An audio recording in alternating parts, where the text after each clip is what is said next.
and what a period to behold as he tells us exactly the state of the nation right here in Parliament House.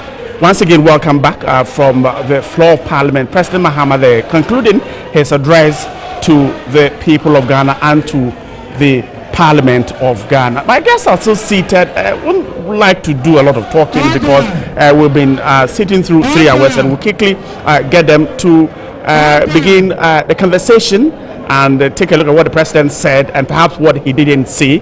And Dr. Eric Odrosai is still here. I've been joined by an energy expert, Mr. Kujo Poku, and then Jacob Asayeboa, the 2012 independent candidate, is still here. And quickly, let's start the conversation before we are thrown out of here.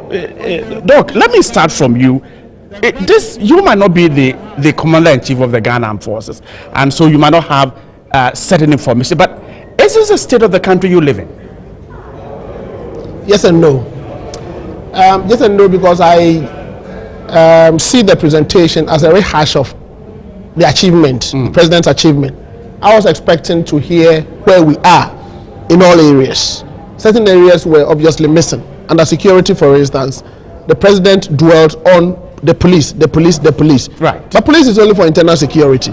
The other security agencies, what are we doing for the, for instance, the armed forces? What are we doing for the prison service and all of that? When it comes to education, yes, he said a lot about education, but it is more on the hard part. What are we doing about the soft part of education? It's very important we look at that bit too. So for me, I think it's a 50-50 situation, and my expectation has been met up to 50% as a citizen of Ghana. Right, I'll come back to you. Mr. Kujo Poku, so is that something you share too? Is it a 50-50 balance? Well, I wouldn't go 50-50. I'll go 20-80. 20-80 in the sense that 20%, as my friend just said, we have been given a 4-year roundup of what he has achieved in the 4 years. To me, the state of the nation, that I understand it, is to basically tell us, is a reporting to the parliament and the people of Ghana where we are as a nation. Okay, and what Mr. Kojo, just give me a minute. Let's go back to the floor. The majority leader is there. We'll listen to him. Honorable Majority Leader, thank you very much for drawing my attention to the standing orders of the House. Accordingly, the House is adjourned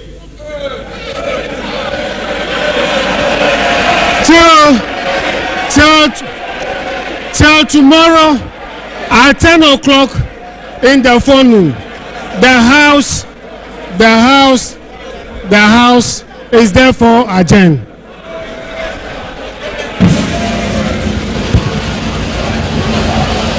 Drawn to certain procedures of the House, and so the House stands adjourned till tomorrow forenoon, and of course we will continue our conversation here. Mr. Poku, you can go ahead. You were making a point. You said that for you it's an 80-20 balance.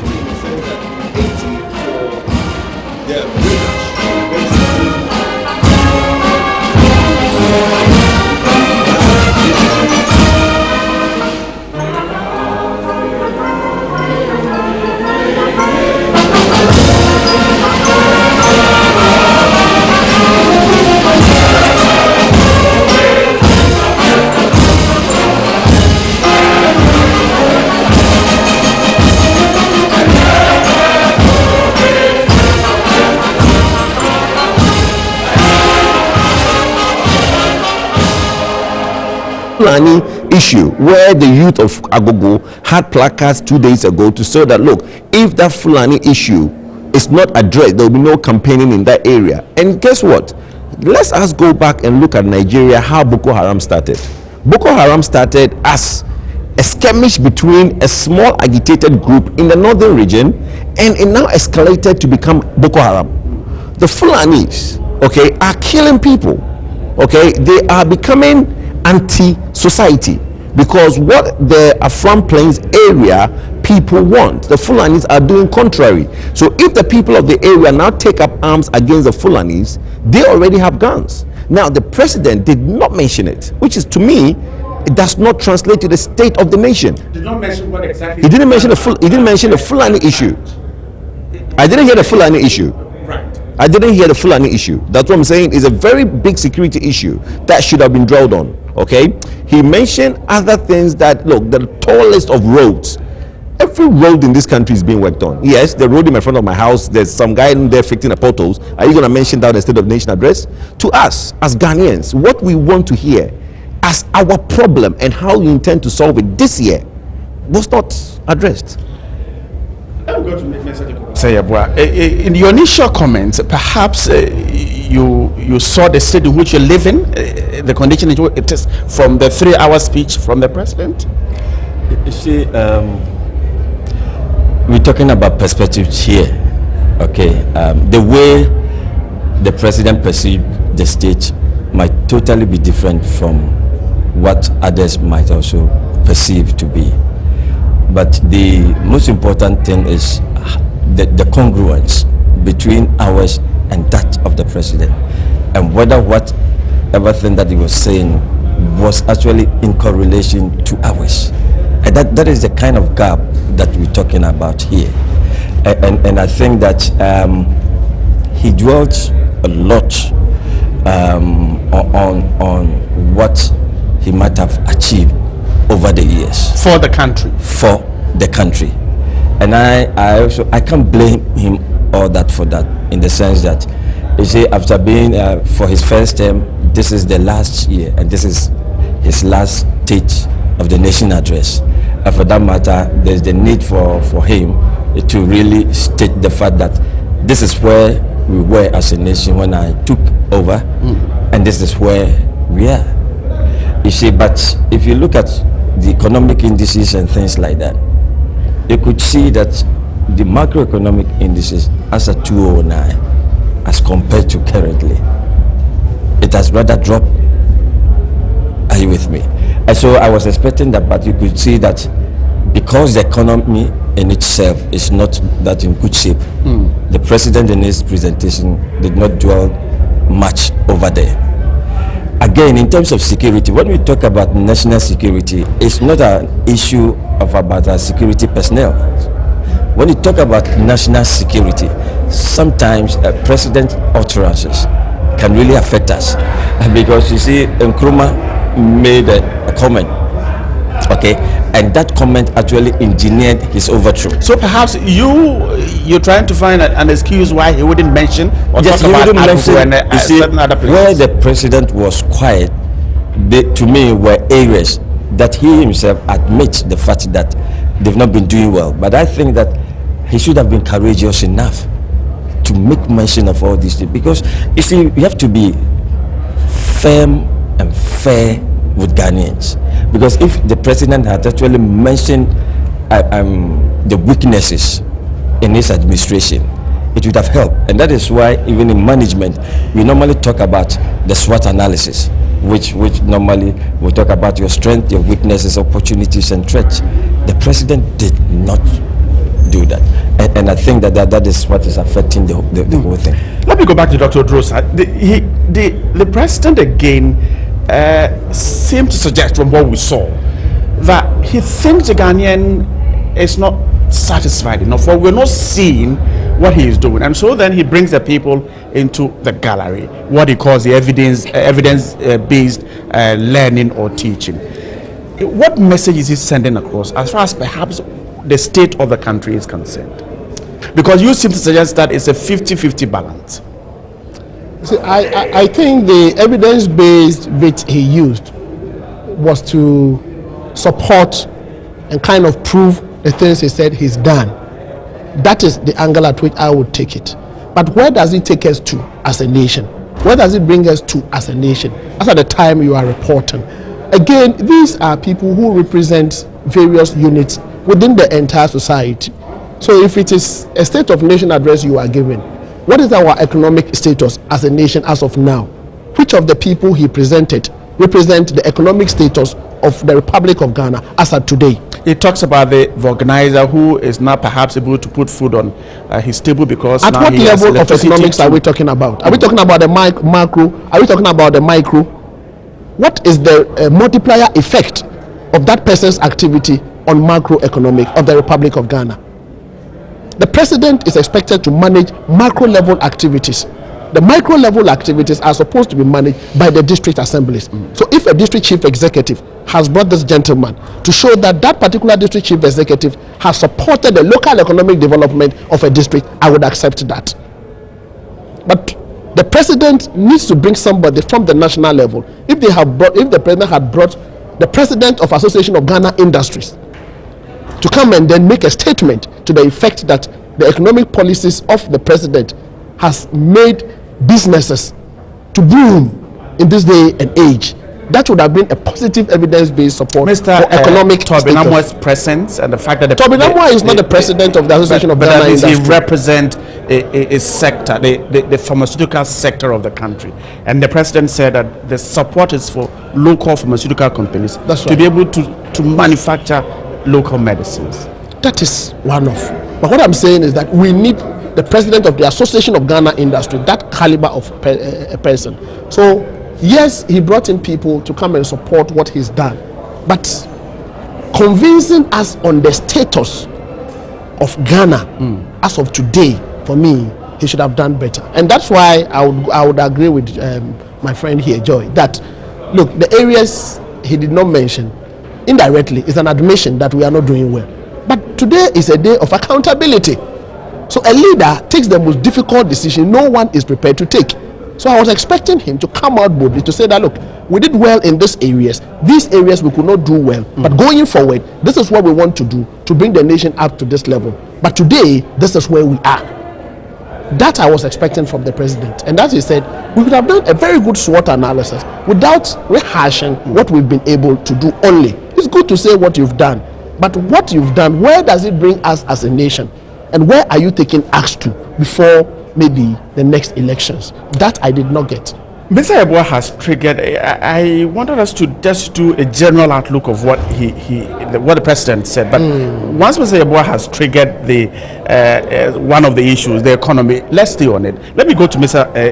Kojopoke. Let's begin with the economy. In 2015, this was the same president who said that our economy, the structure, is simply not good enough. I mean, relying on and we are unable to export, and so a structure that doesn't bring in a lot of development. He had the idea to change it. Now, did you hear him perhaps talk about the change he foresaw in 2015? No, at all. You didn't hear. You see, what I wanted to find out is that, look, could the president have looked at us in the eye and tell us that, look, I am leaving you in 2016 better off than I found you in 2012? Could he have said that to us? He couldn't, because he is not leaving us better off. We are worse microeconomically, okay, than he found us in 2012. Yes, there has been the challenges of the doomsaw. There have been challenges in the system, but guess what?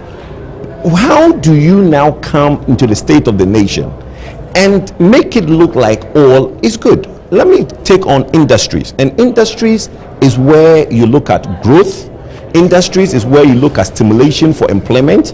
Industries has the people that has really suffered in this period of the decline that we've had.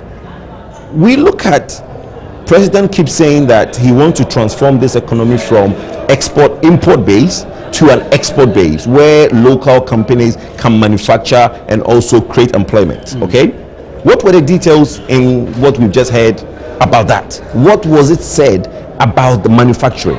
This is a country where now, okay, we're not giving any protection to manufacturing. In the last 4 years of the president, we've not heard the banning of any imports. I'll give a typical example. Coca-Cola, they started producing fruit juice in Ghana. The pineapple, guava, and mango, their fruit juice were produced in Ghana. Now they don't do that anymore. They import them now. Same fruit juice are imported. Why? Because locally it's too expensive to manufacture them. Reason being, their production cost is now high. If their fuel, energy cost, because now every industry, like my brother said, if you have brought in AGI, the president of AGI, to give you a vote of confidence, that will now go a long way to tell that industry has confidence in you. Bring in Tobinco. He's only one pharmaceutical. He doesn't represent He doesn't represent the entire pharmaceutical sector. There are numerous challenges in the pharmaceutical sector, but in industry, okay, manufacturing, I'm sticking to the Coca-Cola example.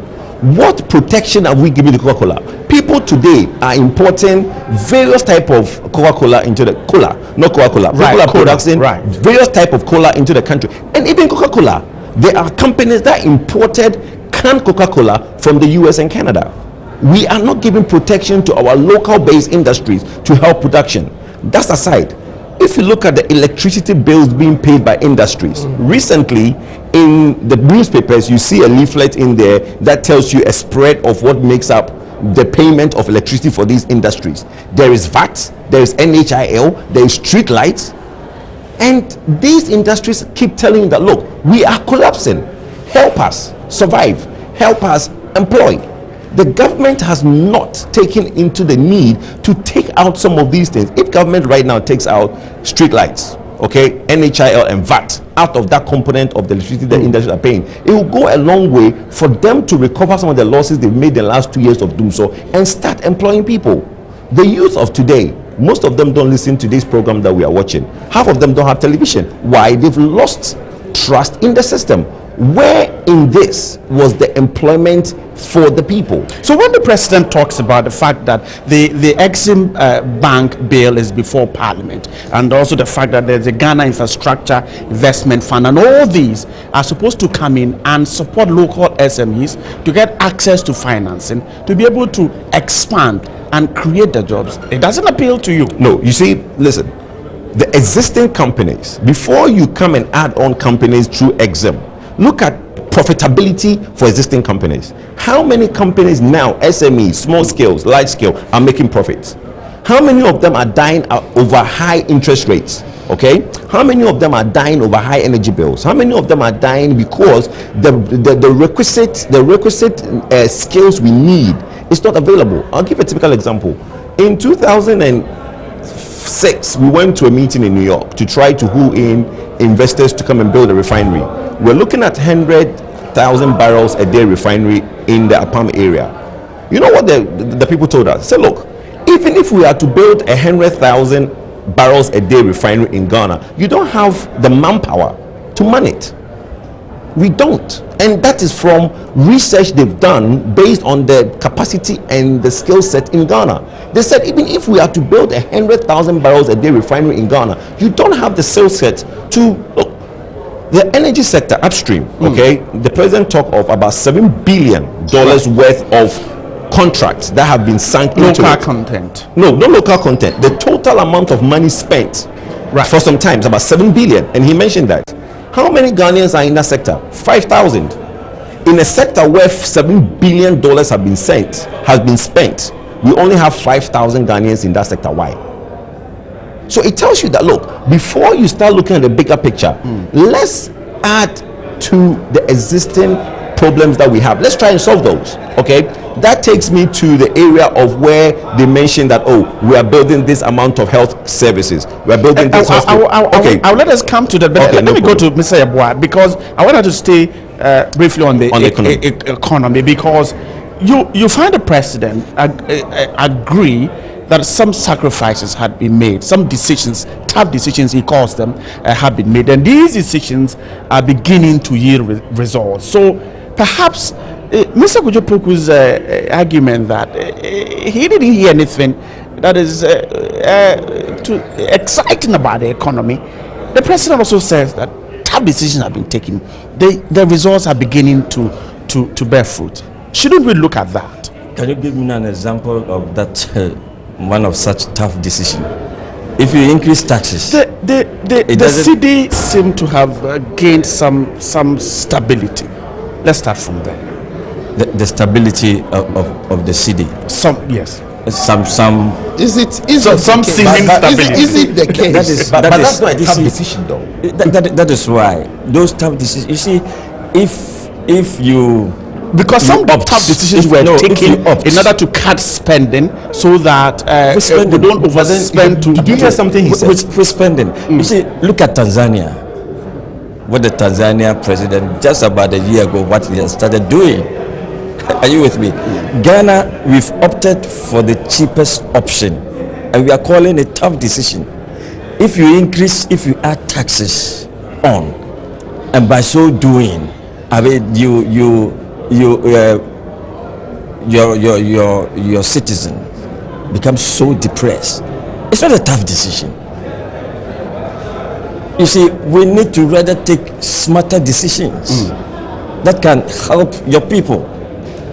I usually say that because there's no funds in funding most of these things, the government is taxing the existing tax net. We've not widened it.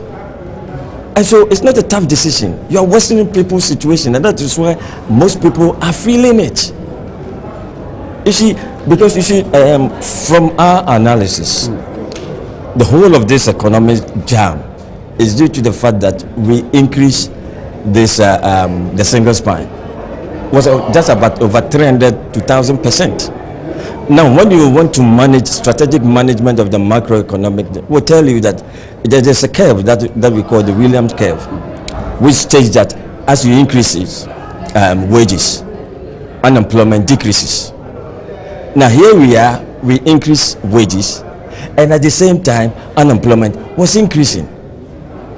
And so we've jammed our whole economic system, and for that matter, you see, the system itself would have to go through that kind of jigsaw puzzle in order to bring it back.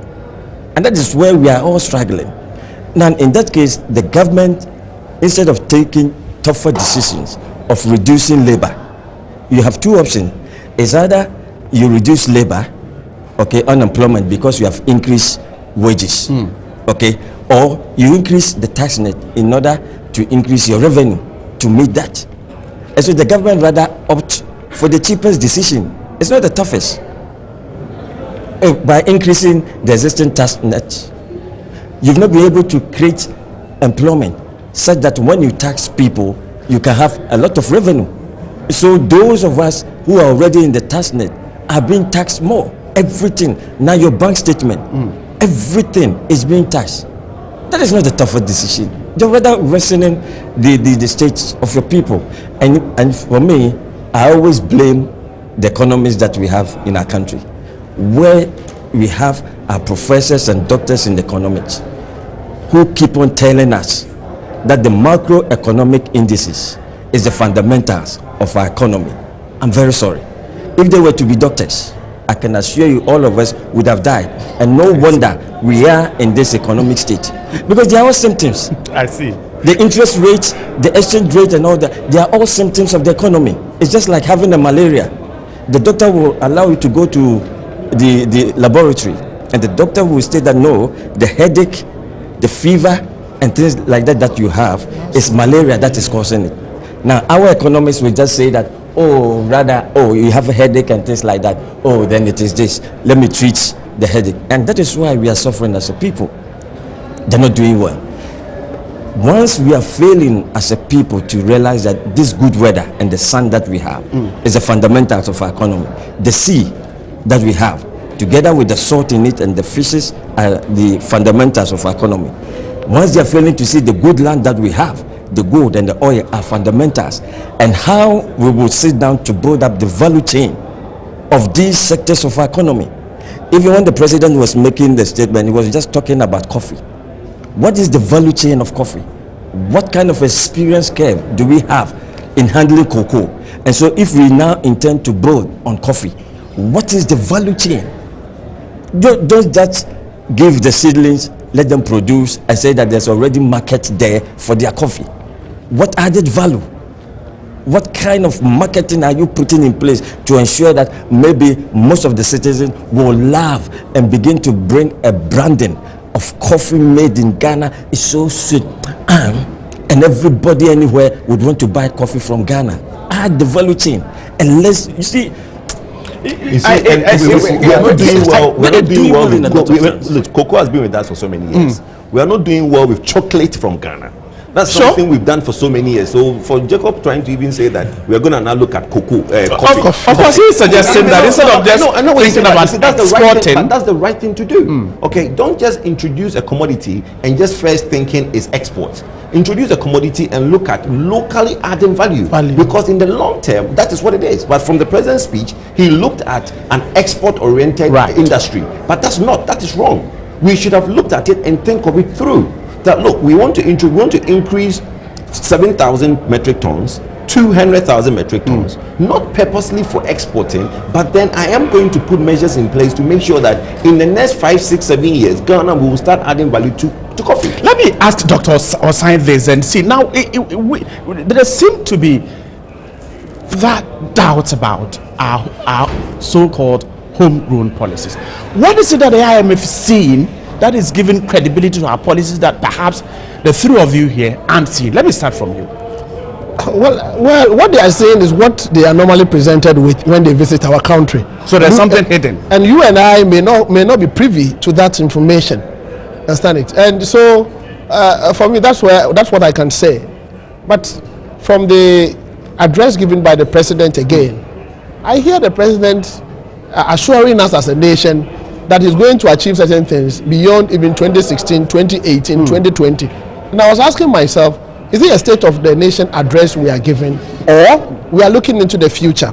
And I tried to look at the difference between this statement and the economic policy statement and the budget read by the Minister for Finance last year. Dr. Osai, you were making a point that apart from the fact that I was asking what the IMF has been seeing that perhaps we are not seeing, your concern was about the fact that was this a state of the nation, or perhaps look into the future? That's the question I'm asking. And then also, I see some development disconnect, understanding of development disconnect there.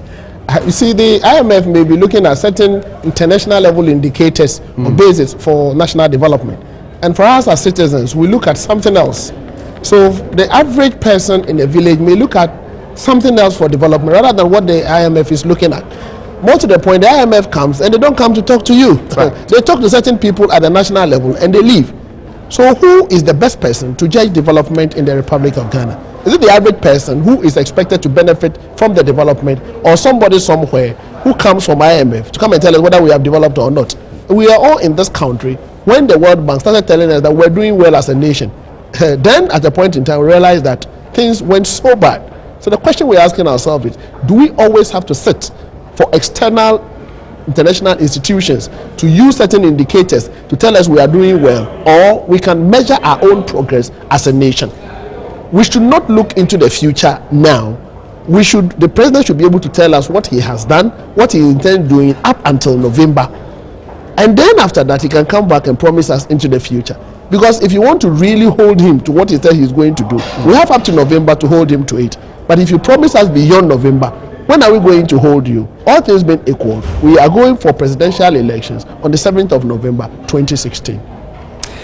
Mr. Kojopuku, so perhaps the IMF is looking at a higher level and not really getting to know really what is on the ground. Okay, if I understand the IMF thing right, the president has repeatedly said that they did not go to the IMF for the IMF to impose their policy on us. Exactly. We went to the IMF for policy credibility. Our homegrown policy credibility. What is it?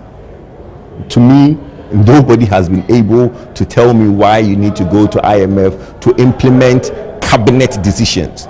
If as a country, okay, 50 years on from Nkrumah or 60 years on from independence, we still need the IMF to approve what we need to do as a country, because we sit in the Ministry of Finance and do a budget that is 40% donor funded 60 years on from independence. Why? You see all the toll list of roads that the president mentioned. Can we afford all those roads? No, we can't. But guess what? We've put those in a budget. It's in the budget because 40% of that budget is being funded by the Bretton Woods. Some have said that if we cut the waste, we can afford those roads. Of course we can, but then you see my approach, okay, is that why don't you just, and something I was going to bring up. The president said something very interesting. The energy levy, what is it for? We're all told that the energy levy is for VRA to basically reduce their debt. Right. Then the president stand there and said, oh, we're going to take 300 million from the energy levy to give it to road fund. You see, it started. Why?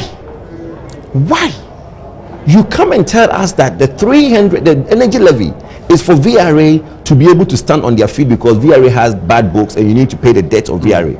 All of a sudden today we are told that 300 million of that energy levy is going to road fund. You see how it starts? So we could then be running into the same energy challenge We're again. still running into, because we've started diverting monies meant for other things to do other things. Why? If you are telling me that you're going to be on budget and you believe in the things you say, okay, and you believe that energy levy is for VRA, and you believe that Parliament should always, you're not going to run into, what's the word that he uses? He's not going to run a deficit in an election year. Straight away, if you're moving 300 million from energy levy to road fund, that is the deficit you're beginning to run, because the last time that road fund paid contractors was last year, August. They are yet to pay the December bill. 2014. Okay, not August 2015. People who did road in January 2015 have not been paid. And you bring a gentleman on air to say that he's a young entrepreneur from Bekwai doing roads. You should go and ask his bankers. And he didn't say it. It's the president who said it. Well, I'm just saying about the president. We're talking about the president here. Right. Let's go and ask his bankers how much he owed. Because if that road he did, people who did road in 2014 December are yet to be paid. 2015 January have not been paid. Look at the interest the banks are charging, over 20% on monies that you take to do construction, and the government pays you 1 year down the line. How is that? Let's tie in the economy with the energy issue, and because there's that linkage there. Perhaps he was true to Ghanaians on the energy situation as to where he's taking us, but perhaps what I was looking for was to find out how to deal with the job losses that we incurred during the energy crisis, and also those companies that collapsed, and how to bring them back to life. I didn't get that. Yeah, that is. I don't think that the government has a plan for that. You see, it's more or less each one for himself, God for us all. Now the power is back. Do whatever that you can to bring your company back. If you want to go into the dynamics of sources of input and things like that, you realize that the government is not helping. Let me tell you something. I was in Abuja, I deal with on this energy conservation issue, and I was addressing their discourse and things like that. And all of them within the sub-region, they were looking onto the Energy Commission, because the Energy Commission Ghana is more or less like a pay setter. And it is only in Ghana that we don't have taxes on energy efficiency and conservation at all. Now the government is now slamming 20% tax on it. So what are we doing? Now the president says that he's charging the Energy Commission to embark on energy conservation, which I do agree with him perfectly. In my opening statement, I even mentioned that. Right. But look, you are slamming 20% taxes on energy. You see, at this point in time that you want the citizenry to really embark on energy conservation and efficiency products, just ensure that you maintain that zero tax. Allow a lot of people to buy a lot of LEDs on energy conservation products and things like that at a cheaper distance. When it becomes saturated in the system and you want to impose taxes, you have already achieved that double-edged sword.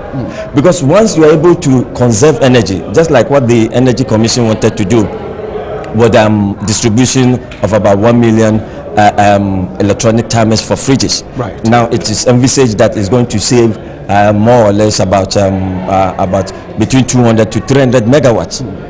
Can you imagine the amount of fuel that you use to generate that? Can you imagine the operation cost, the daily? I mean, with a Mary or car power, we're made to think that even with that 250 megawatts, it's not even the total 250. We're going to spend about $9 million every month on fuel, without even the operational cost, the maintenance costs and things like that. Nothing of that sort. So energy conservation is the best.